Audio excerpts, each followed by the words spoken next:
कहते हैं। तो इस पे अब हम बात करेंगे, पर उससे पहले मैं डॉक्टर साहब को वेलकम करूंगी। हमारे साथ child specialist doctor Abid Hussain Mirza साहब, उनको मैं वेलकम करती हूँ। अस्सलाम वालेकुम। जी वालेकुम अस्सलाम। कैसे हैं डॉक्टर साहब? एवरग्रीन। अच्छा डॉक्टर साहब, मैंने स्टार्ट में बोला कि मैं आज एक डाइट पे बात करूंगी, क्योंकि अच्छा कुदरती ये हुआ कि जब मुझे डाइट का शौक चढ़ा तो अल्लाह ने रमज़ान का महीना भी दे नज़दीक दिया। आ गया। वो एक डाइट का नाम बहुत ज़्यादा आपने सुना होगा, और हो सकता है कुछ लोगों ने किया भी हो, पाकिस्तान में भी लोगों ने, खैर पाकिस्तान से बाहर भी लोगों ने किया और पाकिस्तान में भी किया, और मेरी कुछ एक आध फ्रेंड है जिसने किया और उसने बहुत कम किया अपना वेट, इंटरमिटेंट फास्टिंग। डॉक्टर साहब ये क्या है, इसे किस तरह से किया जाता है, और आया वाकई इससे वेट कम होता है? जी जी। बिस्मिल्लाह। देखिए, ये इंटरमीडिएट फास्टिंग का जो कंसेप्ट है, ये मैं ये समझता हूँ कि 99% ये रमज़ान से इंस्पायरेशन है। ये ठीक। रमज़ान से इंस्पायर हुए हैं। पर्सनैलिटी जो थी साइंटिस्ट हमारे, जिन्होंने ये मैनेज किया था, तो उन्होंने ये शेड्यूल दिया इंटरमीडिएट फास्टिंग का। फास्टिंग का मतलब ये होता है कि आप बगैर खाने के रहें, बगैर, लेकिन रोज़े की बात ज़रा ये होता है कि आप पानी भी नहीं पीना है, और आपने जो है डाइट जो है ऐसे करनी है कि कोई भी यानी स्मोकिंग भी आपने नहीं करना है। जबकि इंटरमीडिएट फास्टिंग में ये आप जो है थोड़ी मोटी फास्टिंग जो है वो ऐसी होती है कि खाना नहीं खाएं आप हैं, और आप जो है उसमें कुछ जूस फ्रूट ले लें बीच में अगर ज़रूरत पड़ रही है। आप स्मोकिंग वगैरह कर सकते हैं, एटलीस्ट पानी भी पी सकते हैं। पानी भी पी सकते हैं, कोई मना नहीं है, वो मना नहीं है। लेकिन जो हैवी डाइट है वो आप नहीं ले सकते। उसका जो कंसेप्ट है, टाइम शेड्यूल जो है वो तकरीबन सही है, 15 से 16 घंटे मिनिमम इंटरमीडिएट फास्टिंग होती है। अब अगर आप 12 घंटे करते हैं, 18 घंटे करते हैं, वो वेरीज हो जाएगा जैसे जैसे आपको ज़रूरत पड़ती है। जैसे आपने देखा रमज़ान का कंसेप्ट होता है, गर्मियों में बढ़ती चली जाती है, हमारे रोज़े बड़े हो जाते हैं, सर्दियाँ हो जाती हैं, रोज़े हमारी शिकम हो जाते हैं। तो ये कंसेप्ट हमारे वहाँ भी है ना, इसी तरह का। लेकिन जो रोज़े का कंसेप्ट है अल्लाह ताला की तरफ से जो हुआ है, वो बेहतरीन यानी लाइफ कंसेप्ट है। वो लाइव कंसेप्ट जो है वो असल में वो एक स्टडी है, आपकी बॉडी की स्टडी है, आपकी नफ्स की स्टडी है, आपके जिस्म जान की स्टडी है, आपका लाइफ स्टाइल की स्टडी है। यानी रोजा एक पूरा एक स्कूल है। एक रोजा पूरा कंसेप्ट जो देता है वो स्कूल ऑफ थॉट, आप स्कूल ऑफ बॉडी का पूरा प्रोवाइड करता है वो। यानी इस तरह से जी, इतना बेहतरीन खुदा की तरफ से ये नाजिल हुआ है। ये रोज़ा जब नहीं था, यानी ये तकरीबन 2 हिजरी में ये रोज़ा जो है वो हमारे पर फ़र्ज हुआ। ये उसके साथ साथ हमारी लाइफ कंसेप्ट, लेकिन जो पहले के लोग थे, कुरान में मौजूद है कि हमने रोज़ा जैसे पहले के रोज़ों पर रखा गया था, उस तरह का हमने ये रखा। तो ये रोज़े पहले से भी थे। अब ये इतना कंसेप्ट, अच्छा फिर ये पूरा महीना देखिए, खुदा इससे चाहता क्या है, क्या कराना चाहता है आपको। अच्छा, दूसरी तरफ आप जो है आप वेट रिडक्शन का आप कंसेप्ट देख लें, 1 या 2 दिन का कोई नहीं है, मिनिमम 1 मंथ है। यानी अगर आप इंटरमीडिएट फास्टिंग करें या वैसे कोई डाइटिंग चार्ट आप ले लें, शेड्यूल ले लें, तो वो भी मिनिमम 1 महीना है, 4 वीक्स है। तो आप देखिए कि जो मिनिमम पीरियड है वो इस्लाम ने दिया आपको। अगर मैक्सिमम तो बहुत दे देता है ना, आपको 2 महीने देता था, 6 महीने कह देता आपको। अच्छा, बाद में ये भी कहा गया रसूल में कि ये महीने तो अपनी जगह है, लेकिन आप रोज़े की जो रेलसेल है स्टडी जो आप करते हैं वो आप रजब से शुरू कर देते हैं। रजब का महीना आ गया, आपका शबान का महीना आ गया, और फिर वो रमज़ान आ गया महीना। अच्छा, फिर यही नहीं है कि बल्कि ये भी कहा गया कि अगर आप रजब और रमज़ान से रखते हैं तो इससे बहुत सवाब मिलता है। अच्छा, सवाब इसलिए कहते हैं कि मुसलमान को थोड़ी सी लालच दी गई है, ये कि आपको लालच ये दी गई कि आप अपना जो है वजन कम हो जाएगा आपका, आपके सवाब को बहुत मिलेगा, और आप बॉडी आपकी ठीक हो जाएगी। और अच्छा, फिर एक बात ये है कि एक घर में खाना बहुत है, फर्ज कर लो ना, हमारे आपके खाना दोपहर भी खा रहे हैं, शाम भी खा रहे हैं। अब आपने एक बार ये सोचा कि अब मैंने सुबह ले लिया था, आज मेरा रोज़ा, ये दोपहर का खाना मैं किधर दूँ, रात को तो मुझे फ्रेश है। फिर आपने सोचा कि चलो किसी मुश्ताहिक को दे दूँ। तो मुश्ताहिकीन की जो इब्तिदा होती है वो आपके घर यानी बराबर से पड़ोसियों से शुरू होता है। वो आपने देखा कि पड़ोसी वाले खाने, ऐसा भाई ज़रूरी नहीं है कि हम और आप अगर बहुत अमीर हैं तो हमारा पड़ोसी भी अमीर है।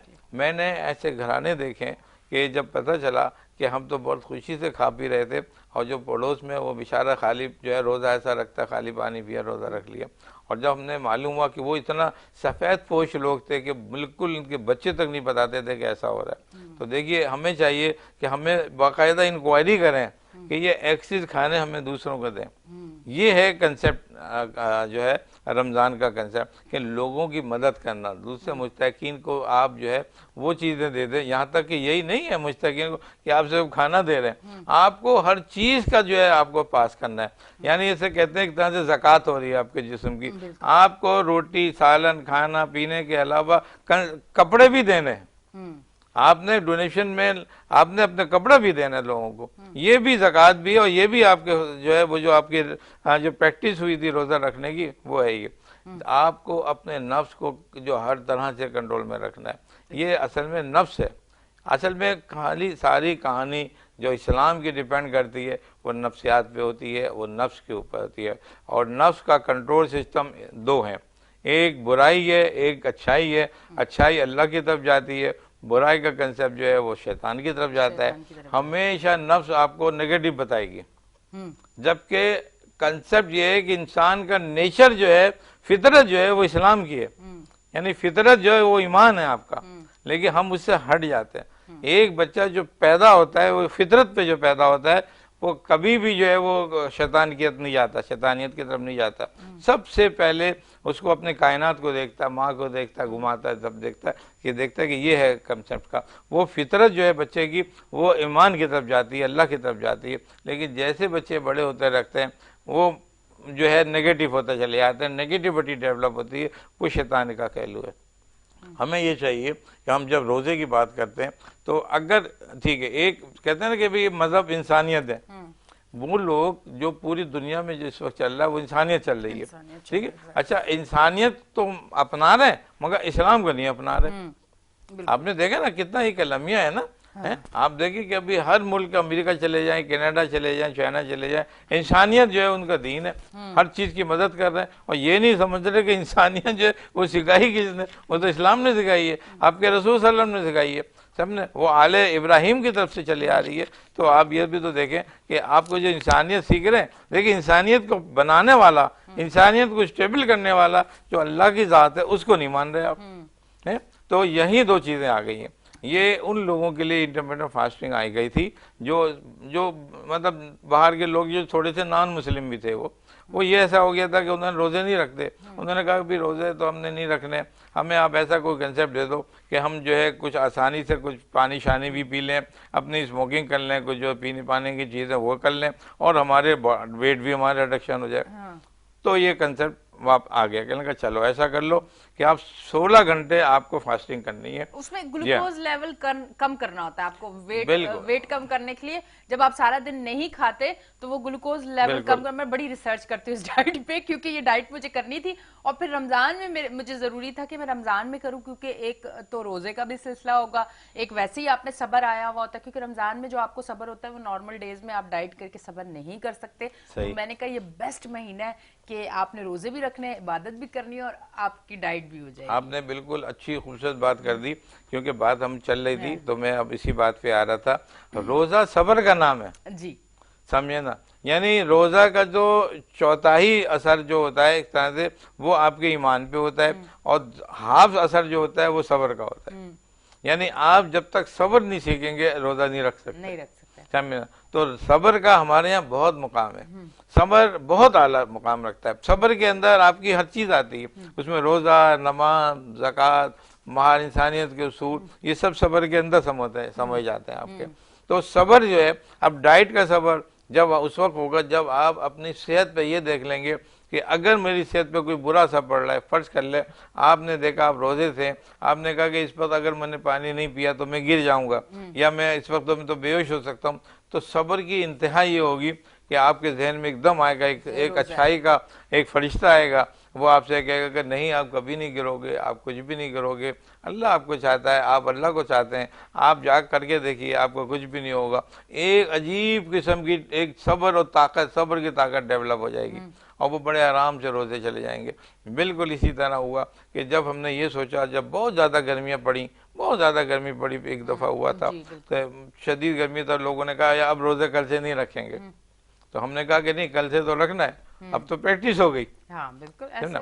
मौला अली, हज़रत अली करमुल्लाह वजूद, एक मरतबा पूछा गया कि आपको रोज़े कैसे लगते हैं, और तो आपने फरमाया कि मेरी ख्वाहिश है कि शदीद गर्मी हो और मैं रोजा रखूं। तो आप ये देखेंगे इसका मतलब क्या है कि आपकी बॉडी टॉलरेट कर सकती है। आप अपनी बॉडी को तो आजमा के देखें।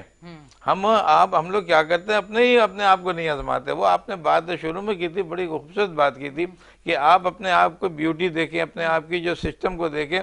उसमें ये बात आ रही है कि आप अपना ये तो देखें कि आपकी क्वालिटी क्या है।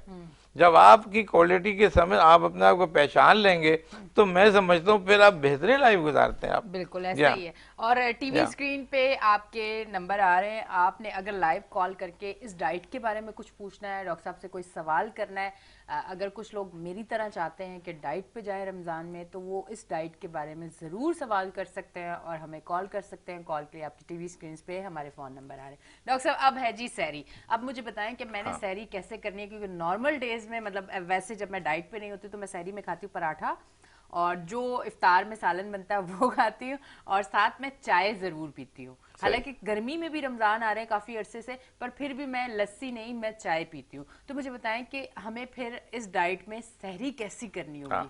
देखिए, अब ये कोइंसाइड कर जाता है इंटरमिटेंट फास्टिंग से। ठीक, उसमें भी 15-16 घंटे, और ये रोजा भी आपका इतने घंटे का हो रहा है। तो इसका मतलब ये हुआ कि सहरी से ही टाइम शुरू हो जाता है। बिल्कुल। और सहरी जो होती है वो आपको एक अच्छा खाना है, आपको अच्छी डाइट खानी है। मतलब कोई इसमें वो रोक टोक नहीं है, प्रोटीन ना ले, आपको जितना बेहतर डाइट आप खा सकती हैं वो लेनी है आपको। ठीक है। उसके बाद आपको कम से कम 12-15 घंटे कुछ भी नहीं लेना, पानी भी नहीं लेना, कोई और भी चीज, कोई ऐसी चीज नहीं लेना। अच्छा, ये कहीं कंसेप्ट नहीं है रमजानों में या इंटरमीडिएट डाइट के फास्टिंग के कंसेप्ट कि अगर आप फास्टिंग में हैं या आप रोजे से हैं, आप जैसे आप आराम करने ज़्यादा आए, बस नमाज पढ़ी, इसका सो गए तो शाम को उठ रहे हैं आप, ऐसा नहीं है। आपको वर्किंग करनी है। हाँ, वही ना, आपको वर्किंग करनी है। तो सहरी जो है आपको अच्छी करनी है, जितनी बेहतर कर सकते हैं आप करें। इसके बाद फिर वो पूरा आपका पूरा दिन में रिजॉल्व हो जाएगी। अच्छा, सारी दूध भी पी सकते हैं ताकि हर चीज रहता है, ईच एंड एवरीथिंग। वेट जब कम होता है तो आपका जो है, आपकी स्किन, सबसे ज्यादा स्किन पे फर्क पड़ता है, तो दूध भी पी सकते हैं। आप हर चीज ले सकती हैं। और 3 चीजें मैं बता दूं कि लाजमी कोशिश करें, जो रोजेदार है, जो रोजा रखना चाहता है, उसमें दूध है, अंडा है और कोई भी मीट है, ये आप लाजमी लें सहरी में। तीनों चीजें हमारी ये जो है, ये मैक्रो जो है, ये बड़ी यानी बेहतर यानी मेजर डाइट कहलाती है हमारी, समझे ना। तो आपको ये चीजें जरूर लेनी है, बड़ी चीजें। बाकी दूध है, जैसे कैल्शियम आ गया उसमें, और आप यहाँ तक कि इवन आप मशरूबात भी ले सकते हैं, जैसे जूसेस वगैरह होते हैं बहुत से आपके पास है, आप वो भी ले सकते हैं। आप खाली पानी पीना नहीं चाहते हैं तो नहीं लें, आप जूस ले लें आप, लेकिन लिक्विड लेना ज़रूरी है। आपकी जो फास्टिंग होती है वो डाइट तो होती है, लेकिन डिहाइड्रेशन ज़्यादा हो जाती है, आपको लिक्विड ज़्यादा लेना पड़ता है आपको। लेकिन अगर आप ज़्यादा लिक्विड रात में लेंगे, आप सहरी में लेंगे, तो आप खा नहीं सकते ज़्यादा, है? तो इसलिए कि बड़े एहतियात के साथ आप जो है ना, आप डाइट भी लें। और वही चीज़ें, जैसे आप रोज़ा खोलते हैं तो आपको तकरीबन आप देखें कि 12 घंटे से ऊपर हो जाते हैं, 12, 14, 15 घंटे, उसके बाद आपकी डाइट खुल जाती है। वही बात है कि वो इंटरमीडिएट डाइट भी हो गई और रोजा भी हो गया। अच्छा डॉक्टर साहब, एक चीज मुझे और बताएं, जैसे हम लोग नॉर्मल डेज में तो इफ्तार में माशाल्लाह अल्लाह का बहुत करम होता है कि हमारे दस्तरखान भरे हुए होते हैं, दही फुल्की हो गई, चना चाट, फ्रूट चाट, समोसे, पकोड़े, और पता नहीं माशाल्लाह क्या क्या अल्लाह की दी हुई नेमतें मौजूद होती हैं। पर अगर हम इस डाइट में, तो हम अपना इफ्तार में कौन सी चीज़ों को कट करेंगे कि ये हमारा वेट बढ़ाएंगे और हमारी डाइट को ख़राब करेंगे, हमें इफ्तार में ये चीज़ें नहीं लेनी? अफ्तार का कंसेप्ट तो देखिए ये कि सबसे पहले आपको 3 चीज़ें लॉस हुई थी, वेस्टर्न हुई, आपकी डाइट कम हुई थी, तो आपको प्रोटीन लेनी है कोई तौर पे, कार्बोहाइड्रेट भी लेना है, और चूंकि पानी की डिहाइड्रेशन हो रही थी पानी से, तो आपको कुछ लिक्विड भी लेना है। इन चीज़ों में आपके पास ये ज़रूरी नहीं है कि आप बहुत हैवी आपका दस्तरखाना होना चाहिए, सारे तरह तरह के राखम। मैं समझता हूँ कि अगर आप रसूल सल्लम का अगर आप देखें, उनकी लाइफ को देखें, तो आपने हमेशा सिंगल डिश को पसंद किया। एक डिश सिंगल। एक मरतबा आप गए, एक साहबी के गए, दावत पे गए, तो उसने बहुत सारे खानों का एहतमाम किया हुआ था, तो आपने फरमाया कि ये खाने का एहतमाम ये कोई सवाब का बाइस नहीं है, ये है, आप बहुत ज़्यादा आपको मुश्किल बहुत ज़्यादा हो रही है तो आप 2 डिश रख सकते हैं, मगर उन्होंने प्रीफर एक ही डिश को किया, सिंपल खाना। आप देखें ना, जब आप सिंपल खाने को आप रखेंगे तो वही चीज़ आपकी जो है डाइट जो है वही आपके वेट रिडक्शन में भी काम कर रही है, और फिर आपको सब्र सिखा रही है ना। आप इतनी चीजें रखे में आप इतनी नहीं खा रहे, आप कम खा रहे हैं, यही तो सब्र का लेसन है, यही तो रोजे का जो है वो आपको जो है दर्ज देता है आपको। ये तो इस तरह से आपको चलाना है। सबसे पहले आपने जो आपकी ख्वाहिश है, ख्वाहिश इंसानी जो है, ज्यादा खाने की ख्वाहिश, ज्यादा पीने की ख्वाहिश, उस पर सब्र करना है आपको। अच्छा, नहीं मेरा तो कुछ इफ्तार